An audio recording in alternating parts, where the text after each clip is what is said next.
Bismillahirrahmanirrahim. Qala musannif rahimallahu taala fa'ana biha bilum fi daraini amin ila an qala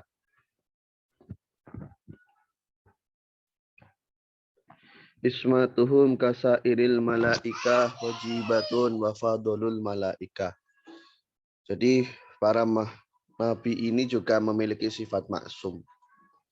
Sebagaimana malaikat bahkan lebih mulia daripada malaikat. Ismah itu secara harfiah artinya terjaga atau menjaga. Secara istilah Allah menjaga mereka para nabi dari dosa. Selain terjaga, itu juga mereka mustahil melakukannya. Para nabi dan rasul dijaga oleh Allah dari melakukan dosa-dosa kecil bahkan dosa besar. Sebelum terutus dan setelahnya. Karena nggak mungkin mereka memerintahkan kebaikan dan melarang kemungkaran, kemudian mereka justru melakukan hal-hal yang dibenci oleh Allah.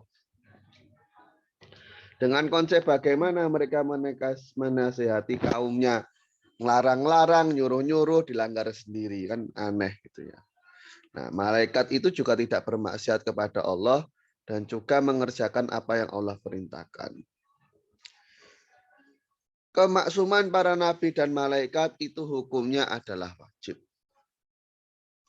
Rasul lebih utama dari para nabi dan nabi lebih utama dari para malaikat. Faidah. Iman ada yang naik, ada yang turun. Ini imannya manusia dan jin. Iman tidak naik dan tidak turun. Ini imannya malaikat.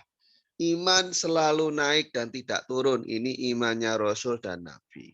Oleh karenanya Rasul itu merupakan sebaik-baiknya manusia dan lebih baik daripada malaikat. Jumlah Nabi itu ada 120.000. Menurut Kil ada 124.000. Jumlah Rasul ada 315. Para Rasul yang paling utama Rasul-Rasul Ulul Azmi yang berjumlah 5. Nuh, Ibrahim, Musa, Isa, Nabi Muhammad alaihi wassalatu wassalam. Yang paling utama dari kelima Nabi Ulul Azmi adalah Nabi Muhammad. Nah, Rasul berkata, Ana sayyidu waladi Adam yaumal qiyamati wala fakhr. Aku adalah pimpinan dari anak Adam di hari kiamat. Dan tidak ada kesombongan. Setelah Nabi Muhammad levelnya Nabi Ibrahim, Nabi Musa, Nabi Isa, kemudian Nabi Nuh. Wallahu a'lam. Wa mustahilu duddu kulli wajibi fa fatli khamsina bihukmin wajibi. Wajib bagi orang mukallaf mengetahui hal-hal yang mustahil pada Allah Ta'ala. Yakni kebalikan dari sifat wajib. Umpama wahdaniyah lawannya adalah syarik, punya teman atau punya sekutu. Kudroh lawannya ajaz. Ya. Kesemuaannya kalau dari sifat wajib 20, tentu perlawanannya 20 juga. Perlawanannya adalah 20 juga. Dan sifat jaiz hanya 1. Kemudian wajib bagi Rasul 4 sifat, kebalikannya 4 sifat, sifat jaiznya 1 sifat. Maka kesembuhannya adalah jumlahnya 50 sifat. Di sini ada tabelnya ya, sifat wajib lawannya sifat adam. Sifat kidam lawannya sifat hudus. Sifat bako lawannya sifat fana. Sifat mukhalafah lil hawadis, muwafaqah lil hawadis. Qiyam binafsihi, iftikor lil ghairi, butuh yang lain. Wahdaniyah lawannya syarik. Hayah lawannya maut. Kudrah lawannya ajaz, irodah lawannya ikroh, ilmu lawannya jahal. Sama lawannya somam, basor lawannya umyun. Kalam lawannya bukmun. Nah, ini kemudian sifat maknawiyah, hayan. Lawannya berarti adamul hayah atau mayit. Nah, qadiran lawannya adamul kudroh dan seterusnya. Mutakaliman lawannya adamul kalam. Sifat jaiz bagi Allah mewujudkan hal yang mungkin ataupun meniadakannya. Ya. mengerjakan hal yang mungkin ataupun meniadakannya. Yang pertama, syariat wajib bagi Rasul adalah sidq, jujur yang lawannya kadzib. Amanah lawannya khianat. Tabligh lawannya kitman. Kitman itu menyembunyikan, tidak mau menyampaikan. Fatonah lawannya baladah. Baladah itu artinya bodoh. Nah, sifat jais bagi Rasul, ya sifat-sifat kemanusiaan selagi tidak membuat takut umat. Setelah mengetahui 5 sifat ini, wajib untuk dihafal. Wajib menghafal yang wajib, ya. Meyakini kewajiban sifat wajib, kejaisan sifat jais, dan kemustahilan sifat mustahil.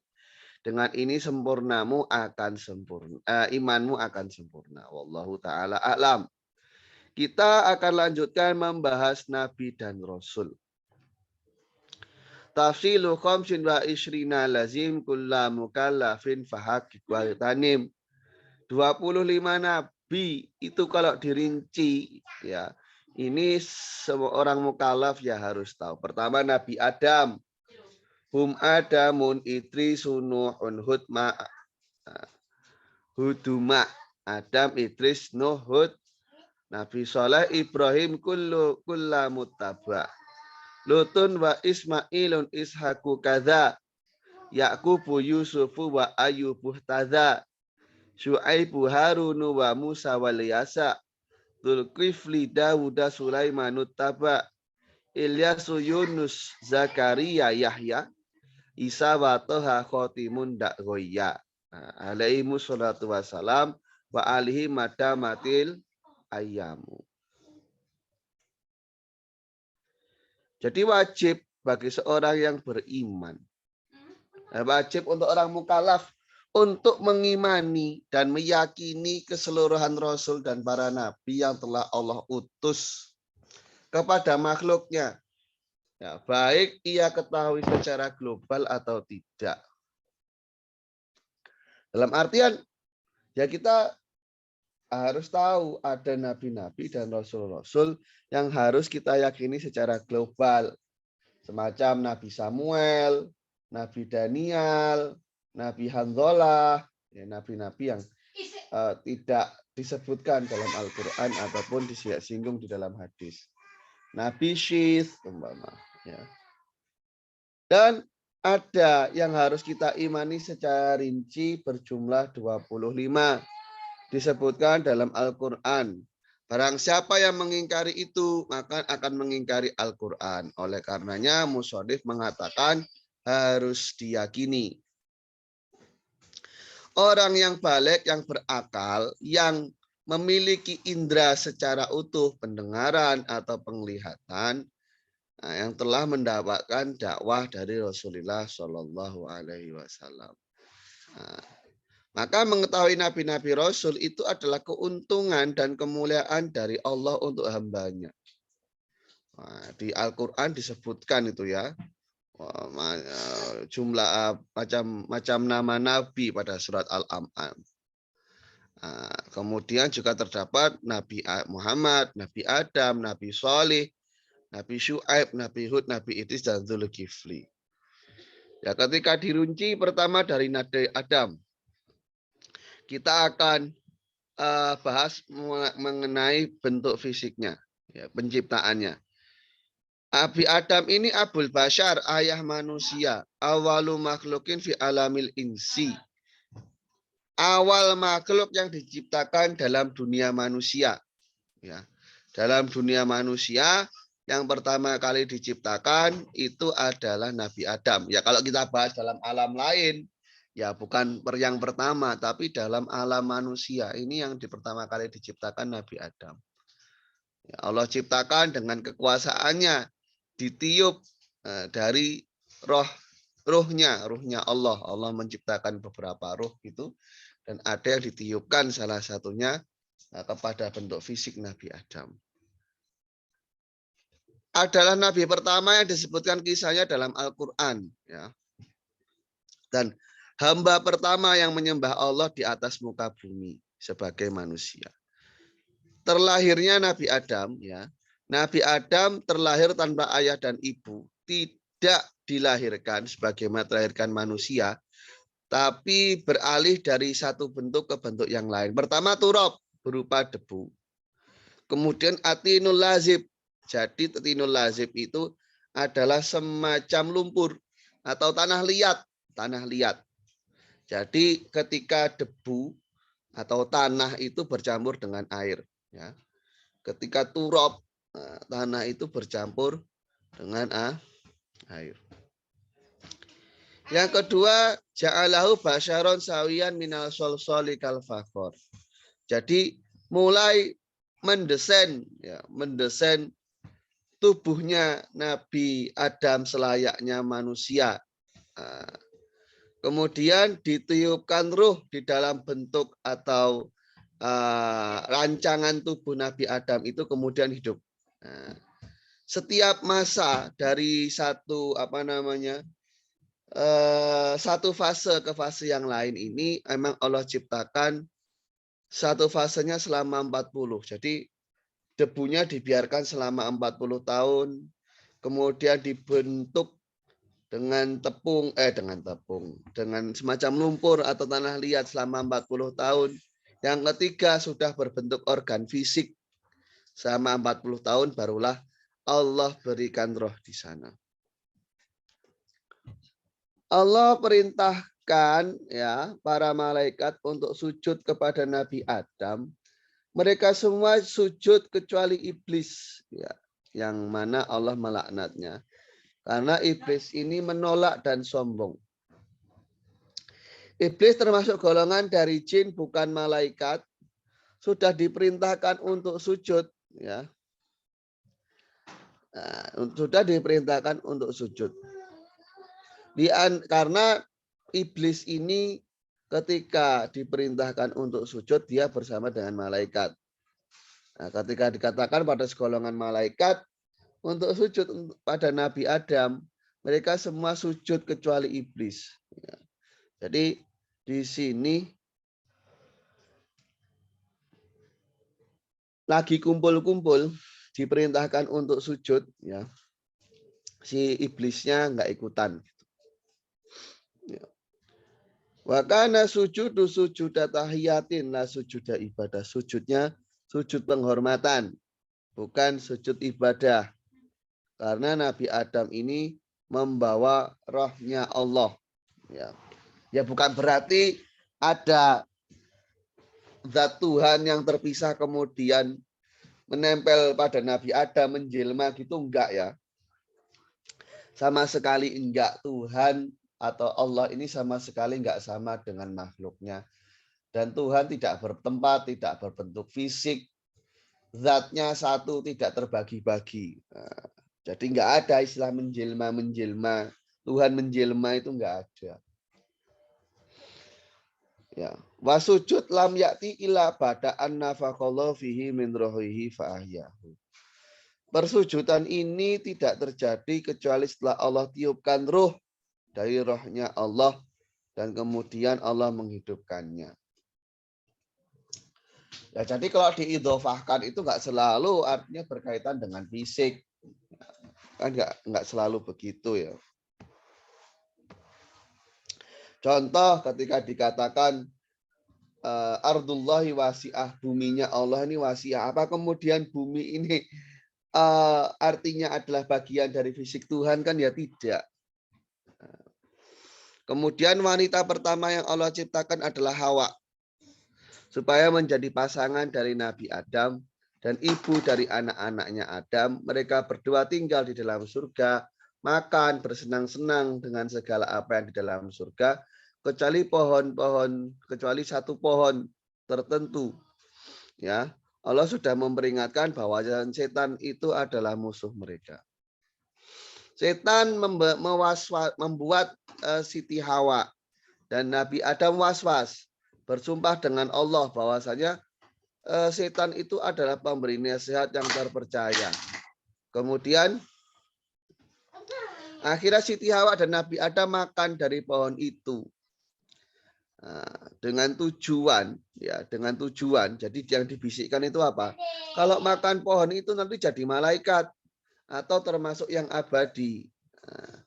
Setelah bertaubat Nabi Adam dan Siti Hawa kepada Allah, Allah memerintahkan mereka berdua untuk turun ke bumi, ya, untuk meramaikan bumi dan beribadah kepada Allah di atas muka bumi. Nabi Adam hidup di banyak bagian bumi, ya, dan meramaikan bumi dengan keturunan. Nabi Adam mendapatkan keturunan dari Siti Hawa, ya, menghamili Siti Hawa lah sebanyak 20 kali. Yang 20 kali itu semua ada pasangannya. Ya. Jadi hamil 20 kali kalau ada pasangannya jumlahnya berapa? 40 ya. Cuman di riwayat yang lain itu saya dengar Nabi Adam itu anaknya 100 gitu kalau nggak salah. 100 kalau nggak salah ya. Kemudian yang satu itu Nabi Syith, tapi wallahu a'lam memang riwayatnya beda-beda. Wahtarofa, ya, wahtarofa wa ba'du auladi azharo ahwar waro'ya. Nabi Adam dan sebagian anaknya bekerja bertani dan berladang bertani dan ternak. Nabi Adam haji selama 40 tahun dari Hindia ke Masjidil Haram dengan jalan kaki. Nabi Adam hidup selama 950 tahun. Menurut Kil 1000 tahun kecuali sedikit. Makam beliau atau khilaf di sana, ada yang mengatakan di India, di gunung yang Allah turunkan Nabi Adam di sana. Menurut Kil di Makkah di Jabal Abi Kubais. Ya. Malaikatlah yang memandikannya, mengkafaninya, menguburkannya dengan kafan dari surga. Wafatnya di hari Jumat, kemudian setelah lewat setahun Siti Hawa meninggal. Ya. Yang kedua Nabi Idris. Nabi Idris ini nasabnya Idris bin Yarid bin Mahlayil bin Kinan bin Anush bin This bin Adam. Nah, jadi masih keturunan Nabi Syith. Dilahirkan di Babilonia, ya, di Irak. Dan kemudian menetap di Mesir. Memang kan Babilonia itu kota-kota orang nabi-nabi terdahulu.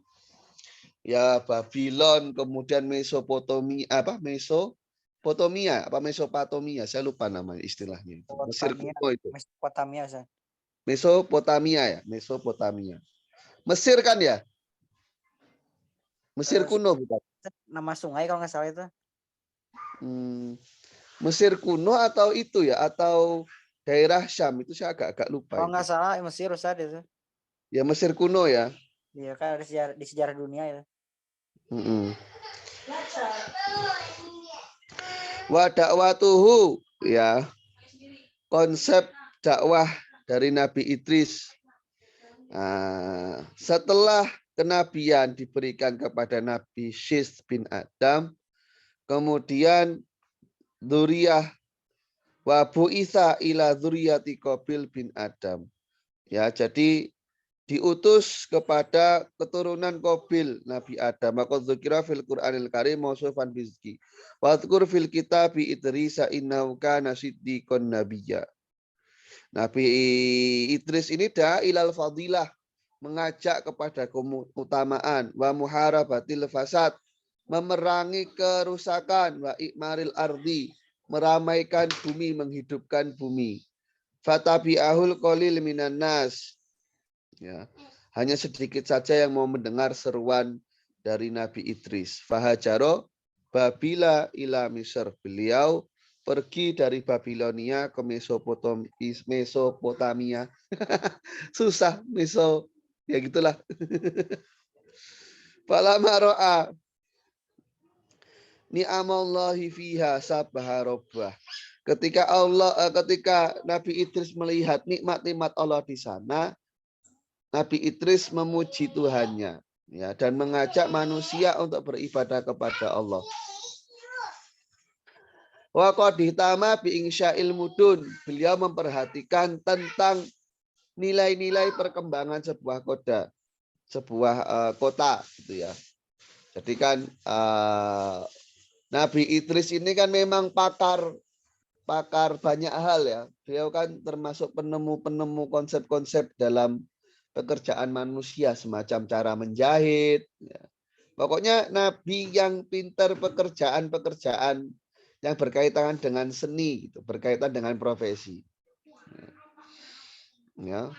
Nabi Idris ini sangat peduli dengan perkembangan kota.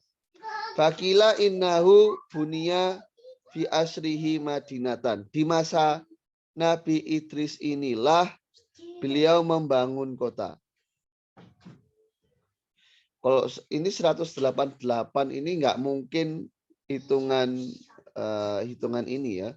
Hitungan apa namanya? Masehi. Soalnya kan Masehi kan itu kan terlahirnya Nabi Isa. Ini maksudnya fi asrihi ini jadi bunia ini naibul fa'ilnya justru mi'atun wasamaniyah wasamanun madinatan. Nah, jadi di masa beliau itu berhasil membangun 188 kota. Ya karena beliau punya perhatian yang kuat pada pembangunan kota. Walahu indallahi makanah azimah. Nabi Idris ini memiliki derajat yang tinggi. Aifil jannah di surga. Wakila rofakna makana tahu. Menurut Kil memang derajatnya ditinggikan. Menurut Kil rufi'a amaluhu. Amalnya ditinggikan. Wakila rufi'a qabla mauti ila sama summa mata fiha. Menurut Kil dinaikkan ke langit dan meninggal di sana. Menurut Kil dinaikkan setelah meninggalnya. Banyak Kilnya. Ya. Qala Ibnu Abbas fi tafsiril ayah rafa'nahu makan aliyah yakni rufi'a ila sama famata biha, diangkat ke langit dan meninggal di sana. Dan Nabi Shallallahu alaihi wasallam melihat Nabi Idris di langit keempat pada saat perjalanan Mi'raj. Nabi Idris ini masyhur dengan hikmah kebijaksanaan wal waqori. Jadi beliau ini orangnya tenang, pembawaannya tidak gerasa gerusu, tidak mudah marah, pembawaannya santuy. Wakasroti sumti wasober, pendiam dan penyabar. Di antara ucapan dari Nabi Idris, asaidu man nadhara ila nafsihi wa syafa'atu inda rabbi a'maluhu sholiyah. Orang yang bahagia itu orang yang mau melihat dirinya sendiri, dalam artian mau berkaca. Hal apa saja yang sudah saya lakukan? Hal apa yang sebaiknya saya hindari? Jadi mau menakar dirinya. Nah, syafaat untuk seseorang yang bahagia di hadapan Tuhannya adalah amal-amal solihnya. Itu quotes dari Nabi Idris. Yang ketiga, Nabi Nuh. Nasabnya Nuh bin Lamak bin Matusyalah bin Idris bin Yarid bin Mahlayil bin Kinan bin Anush bin Sis bin Adam sallallahu alaihi wasallam. Beliau dilahirkan di Irak. Ya. Antara Nabi Nuh dan Nabi Adam itu ada jarak 10 kurun. 10 kurun ya berarti 100. Satu kurun kan 100 abad ya. Berarti kalau 10 kurun 1000 tahun. Ya. Satu kurun itu 1 abad. Tadi 1000 tahun jaraknya antara Nabi Nuh dan Nabi Adam. Cukup jauh ya. Diriwayatkan dari Ibnu Hibban bahasanya seorang orang berkata, wahai Rasulullah, anabiyan karena Adam itu adakah seorang nabi? Naam mukallamun. Benar. Ya, benar.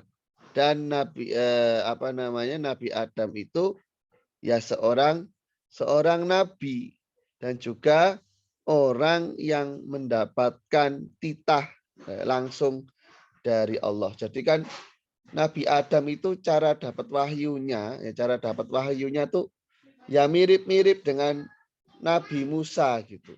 Jadi langsung diajak komunikasi oleh Allah. Meskipun tidak apa namanya tidak sampai dijukuki kalamullah. Karena dari awal kan dari di surga juga sudah biasa gitu ya komunikasi sama Allah. Faqala fakam kana bainahu wa baina Nuh, jaraknya antara Nabi Nuh dan Nabi Adam itu berapa lama? Rasul jawab sekitar 1000 tahun. Kaum Nabi Nuh ini penyembah berhala yang tersebar di antara kaumnya. Jadi mereka adalah orang pertama yang menyembah berhala. Nah, menyembah berhala tanpa Allah dalam artian yang menjadikan berhala itu satu-satunya objek yang disembah. Dakwahnya beliau selama 50 tahun ya diutus untuk berdakwah. Beliau bersungguh-sungguh menasihati umatnya, mengarahkan menyembah Allah sendirian.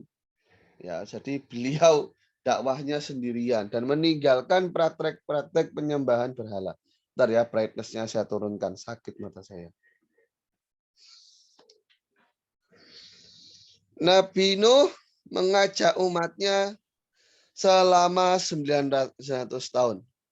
Maaf, jadi Nabi Nuh itu mulai diutus untuk umatnya setelah berumur 50 tahun. Jadi ketika Nabi Nuh berumur 50 tahun oleh Allah diangkat menjadi nabi untuk mendakwai umatnya. Dakwahnya selama 900 tahun. Ketika tidak ada yang merespon kecuali sedikit, ya, maka Nabi Nuh ini berdoa, ya, berdoa supaya kaumnya ini nanti kena hal-hal yang buruk. Soalnya takutnya keburukan mereka ini akan terus berlanjut hingga generasi berikutnya dan menyebar di atas muka bumi. Ini Nabi Nuh ini minta doa supaya mereka dimusnahkan saja daripada menyebarkan hal-hal buruk. Allah memerintahkan Nabi Nuh untuk membuat kapal, ya.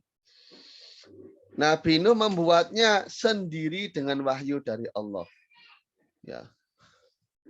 Ada sekelompok orang dari kaumnya mendatangi beliau dan mengolok-oloknya karena kapalnya jauh dari laut. Ketika hari yang dijanjikan datang, Nabi Nuh dan orang-orang yang beriman naik kapal itu, ya, dan membawa masing-masing, ya, sepasang laki-laki dan perempuan. Nah, bumi mengeluarkan air, langit, hujan, bumi tenggelam bersamaan dengan orang yang berada di sana. Ya, ada topan, ya, juga ada topan di sana dan kapal di sana selamat beserta penumpangnya. Masa naik kapal itu adalah 150 hari. 150 hari itu berarti sekitar 5 bulan kah? Ya, 5 bulan ya, benar ya? 150 hari 4 bulanan. Ya, 5 bulanan bukan ya? 5 bulanan. Kalau 4 bulan kan 120. Berarti 5 bulanan. Kemudian kapal itu berlabuh di gunung yang dinamakan dengan Gunung Judi. Gunung Judi. Setelah peristiwa itu, Nabi Nuh, ya, dan kaumnya hidup menyembah Allah, hanya menyembah Allah saja. Dan mereka yang tersisa adalah orang-orang yang beriman kepada Allah. Anak-anaknya Sam ini jadi bapak orang-orang Arab. Ya. Jadi penduduk tanah haram. setelah wafatnya Nabi Nuh. Jadi yang mendiami Jazirah Arab. Kemudian Ham, ya. Nah, ini Abul Habasyi, wa Sudan wal Afriqah. Ham ini ayah dari apa namanya bangsa Afrika. Ya, sakana an-Nila hidup di Sungai Nil, wa ma wara'aha min auladihi, dan yang ada di seberang Sungai Nil. Ini anak Nabi Nuh yang paling besar. Ya. Berikutnya Yafis. Yafis ini ayah dari orang-orang Romawi dan Turki. Oh, makanya orang Romawi sama Turki mirip-mirip ya. Hidup di bagian utara bumi. Ini anak Nabi Nuh yang paling kecil. Waqad kana lahu waladun yusama Kan'an. Ya. Punya anak namanya Kan'an. Nabi Nuh panggil pada saat ada topan untuk naik bersama, tapi menolak dan memilih menaiki gunung. Dan Kan'an ini akhirnya tenggelam. Istrinya Nabi Nuh adalah orang yang tidak mengimani dakwah dari suaminya. Ya, istrinya Nabi Nuh adalah orang yang tidak mengimani dakwah dari suaminya. Kewafatan Nabi Nuh ini termasuk Nabi yang berumur panjang.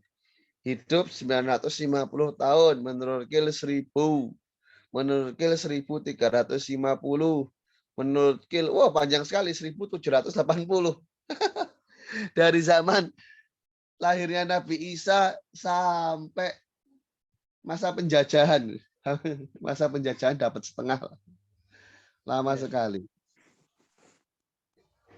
Waqad dufina bimakata. Nah, Nabi Nuh ini dimakamkan di Mekah.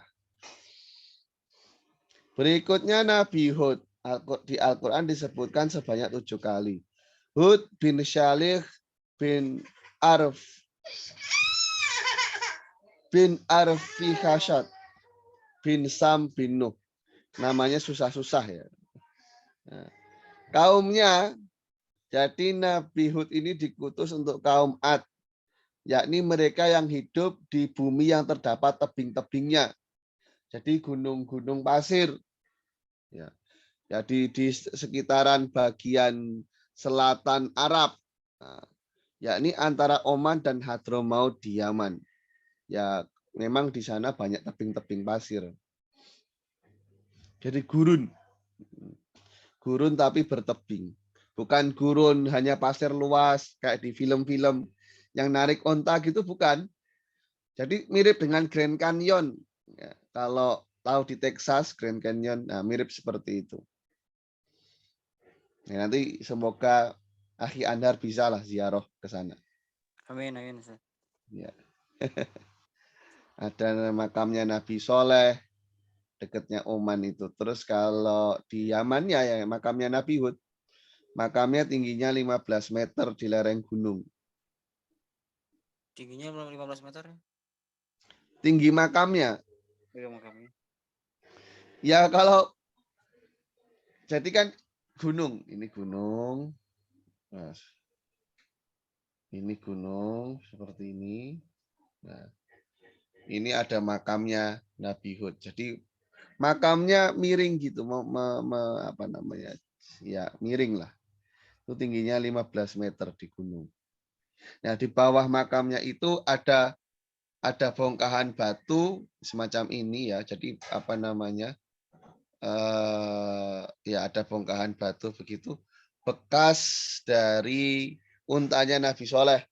Untanya Nabi Soleh kan muncul di gunung, yaitu dari apa namanya? Jadi ada ruang cekung gitu ya, kayak ada lubang di gunungnya, yaitu tempat keluarnya untanya Nabi Soleh.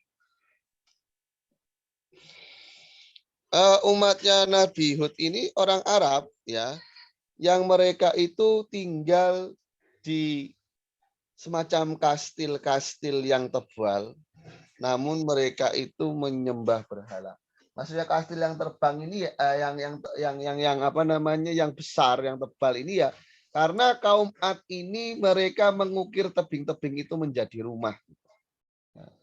Dakwahnya ya Kaum Ad ini adalah umat pertama yang menyembah berhala setelah kaumnya Nabi Nuh. Ya, mereka itu terbujuk dengan nilai kekuatan fisik mereka dan rumah-rumah mereka yang besar. Nabi Hud mengajak mereka, menasihati mereka, tapi nggak ada yang merespon. Ya, dan mereka sombong dan mengingkari nikmat-nikmat Allah. Sehingga Allah menghalangi mereka dari hujan selama 3 tahun. Di Yaman aja hujan itu cuma setahun 2 kali. Setahun 3 kali. 3 kali itu sudah banyak sekali hitungannya. Nah, ini Kalau enggak hujan mana sekali. sanit airnya? Kenapa? Sanitasi airnya dari mana? Kalau jarang hujan gitu. Lembahnya. Jadi kan itu kan tebing-tebing. Oh Nah, di iya. lembahnya itu banyak air. Di lembahnya itu banyak air. Jadi mata airnya di lembahnya itu ya banyak gitu. Kalau di atas tebingnya emang nggak ada air, tapi di lembahnya banyak. Semacam tarim, tarim itu kan lembah. Diapit 2 tebing. Nah, ya, banyak airnya. Cuman kalau di atasnya ya kering, Hadramaut, makanya kering karena yang ada air di daerah-daerah lembah atau pesisir yang dekat laut. Tidak hujan selama 3 tahun sehingga mereka kembali, dalam artian kembali itu ya pura-pura mau tobat gitu. Ila annahum asaw rasulahum, tapi ternyata mereka mendurhakai rasulnya.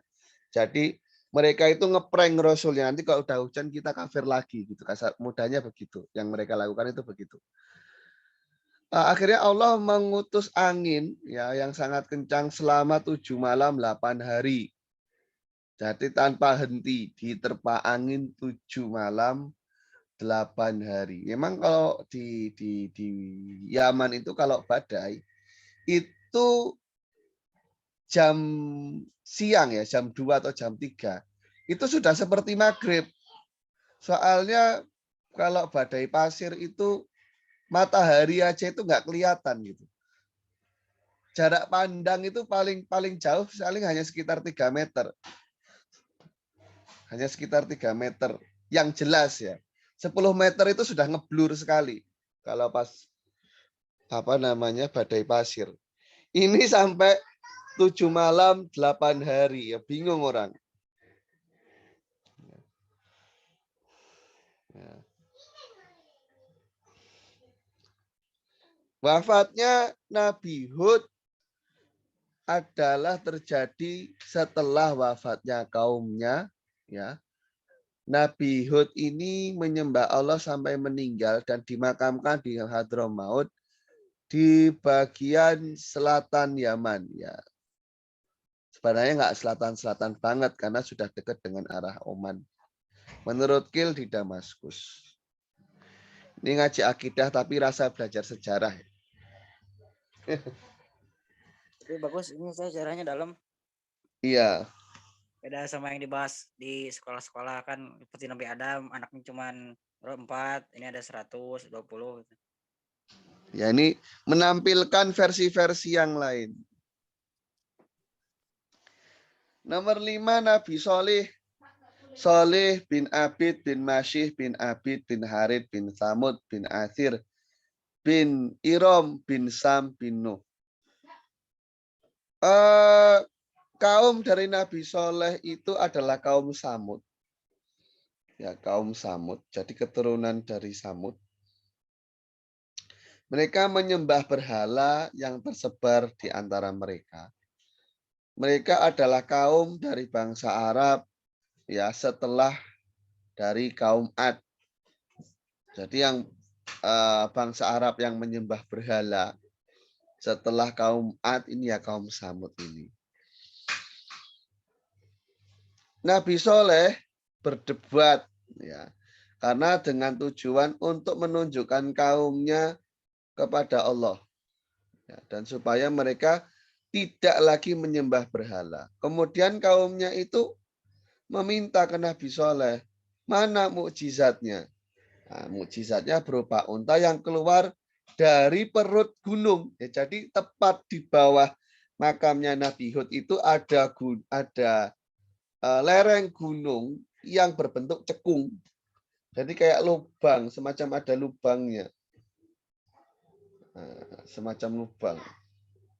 Ini lereng gunung cekung seperti ini. Nah, disitulah unta dari Nabi Soleh keluar. Nah, Nabi Soleh pun membuat perjanjian kalau bisa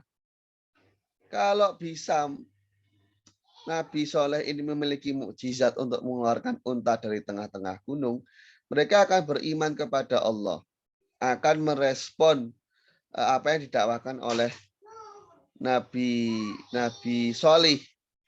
Dan kemudian ternyata ketika unta itu sudah keluar, mereka tetap kafir.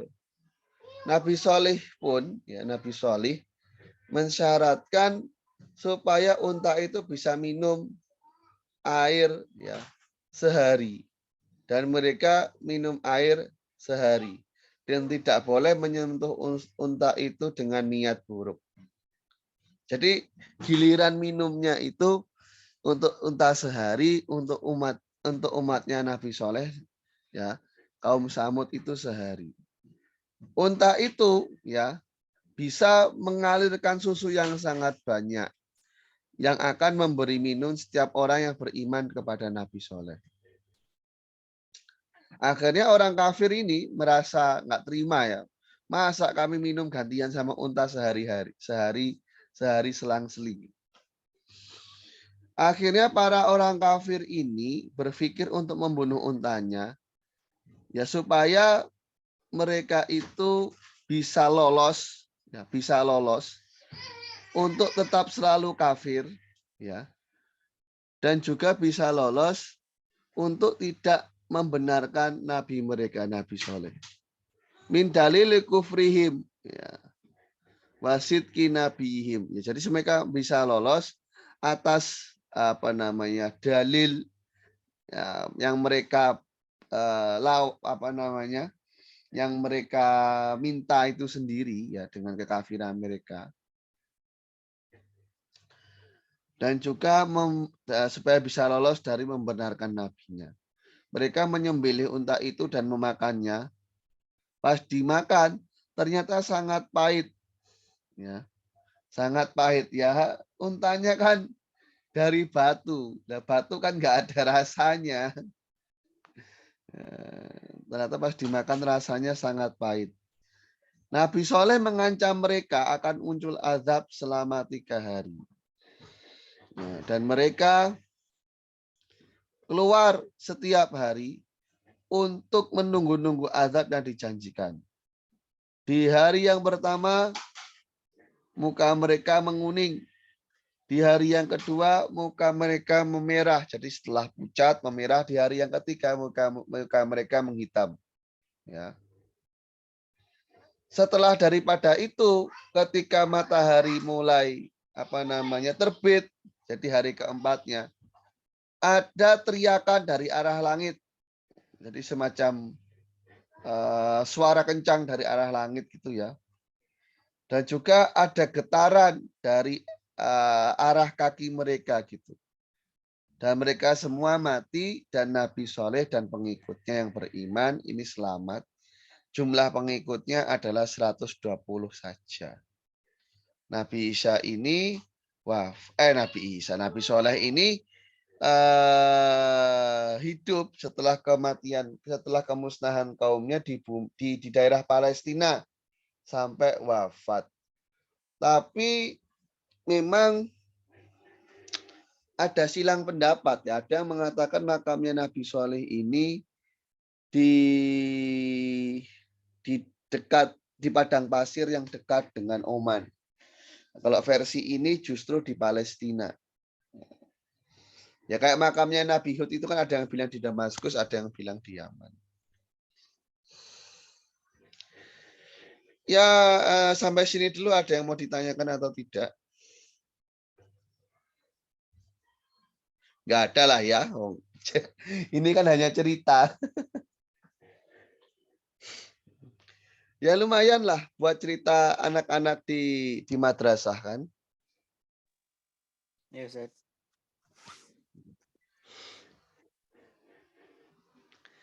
Berikutnya Nabi Ibrahim. Nabi Ibrahim bin Tarikh bin Nahur. Jadi Azar. Azar itu bukan ayahnya. Ya. Azar itu adalah pamannya. Jadi kan kalau paman itu sudah dekat atau yang membesarkan, ya sudah cenderung dianggap ayah. Oh, itu teh paman tadi. Iya. Jadi sama seperti kasusnya saat Nabi Muhammad itu ditanyai mengenai ayahnya, ya, ditanyai mengenai ya ayahnya atau ada sahabat yang bertanya tentang ayahnya. Jawaban Nabi Muhammad, ayahku dan ayahmu di neraka. Padahal maksudnya itu Abu Thalib. Oh iya betul. Ya kan, kalau dibesarkan dari kecil sama bibinya, paling juga manggil bibinya ibu. Iya ibu, karena dari kecil itu ya. Iya. Kalau saya nggak tahu kalau di Sunda, kalau di Jawa sini biasanya kalau dibesarkan nenek, manggil neneknya itu juga embok, gitu, embok atau emak, manggil neneknya emak. Iya, Kalau kadang jadi dibesarkan. mama ada. Heeh. Ya, karena diasuh dari kecil maksudnya. Iya, ada kedekatan secara mental. Disebutkan dalam Al-Quran ayahnya adalah Azar. Ada yang mengatakan Azar itu ya tarikh itu sendiri. Ada yang mengatakan begitu. Eh, Nabi Ibrahim ini dilahirkan di kota Fidam Fidam Eram. Ya, Fidam Eram itu hanya pakai layar kan ya, pakai pakai apa? Ya layar lah istilahnya kalau dalam bahasa Indonesia. Sebuah kota di Babilonia di Irak. Dakwahnya Nabi Ibrahim memulai dakwah kepada ayahnya Azar. Soalnya kalau memang diartikan sebagai ayah, nanti kontradiksi dengan hadis Nabi. Hadis Nabi itu bunyinya semacam ini. Dari Nabi Adam hingga aku, semua garis keturunan ayah-ayahku, ya kakek nenek moyangku itu adalah orang-orang beriman semua. Nah kalau Azaria kafir, nanti seolah-olah hadisnya salah. Oh iya Makanya kan ada, bapak para nabi saja sebutnya. iya. Makanya Azar itu diarahkan kepada pamannya. Mendakwai dengan kebijaksanaan dan tutur kata yang baik, tapi ternyata Azar tidak meresponnya. Nabi Ibrahim ingin menunjukkan kepada ayahnya dan kaumnya bahwasanya Tuhan-Tuhan mereka itu nggak bermanfaat dan juga tidak memberikan bahaya. Bahkan tidak memiliki urusan apapun. Nah, kemudian akhirnya secara sembunyi-sembunyi Nabi Ibrahim itu menyelinap, ya menyelinap dan masuk ke makbad. Makbad itu kuil. Masuk ke dalam kuil dan menghancurkan berhala dan menggantungkan apa namanya kapak ya pada kepala yang besar. Ketika kaumnya melihat, nah dan mengetahui apa yang terjadi, mereka sangat marah. Mereka tahu, wah bahasanya ini kerjaannya Nabi Ibrahim. Nah, fala masa'aluhu, ketika ditanyai Nabi Ibrahim, jawabannya Nabi Ibrahim, qala bal fa'alahu kabiruhum hadza. Yang mengerjakan itu yang paling besar itu loh. Fas'aluhum in kanu yantikun. Yang melakukan itu yang paling besar, ya. Maka tanyalah jikalau memang dia bisa berbicara.